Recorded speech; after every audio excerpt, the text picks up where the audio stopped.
দেশনায়ক তারেক রহমান আগামী দিনের বাংলাদেশের কান্ডারি। ওনার এই উদ্দেশ্যে, ওনার এই প্ররোচনায় আজকে দলের তৃণমূল থেকে গণতন্ত্রের চর্চা হচ্ছে এবং এই সুফলটা ইনশাল্লাহ নাঙ্গলকোটের জনগণ সহ পুরা কুমিল্লা না পুরা বাংলাদেশের প্রত্যেক বিএনপি দলের মধ্যে একটা গণতন্ত্রের চর্চা হচ্ছে।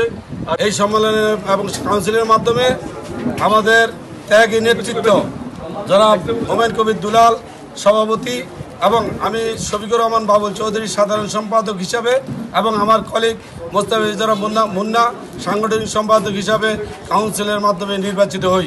আমাদের এই নির্বাচন আমাদের জোড্ডা পূর্ব ইউনিয়ন বিএনপি পরিবারের সকল নেতাকর্মী ভাইদের উদ্দেশ্যে আমরা উৎসর্গ করলাম এবং আগামী দিনে আমাদের বিএনপি পরিবার এবং ছাত্রদল, যুবদল, স্বেচ্ছাসেবক দল সহ সকল অঙ্গসংগঠনকে শক্তিশালী করার জন্য আমরা আমাদের ঐক্যের প্রচেষ্টার মাধ্যমে এই সংগঠনকে আরও গতিশীল এবং শক্তিশালী করব।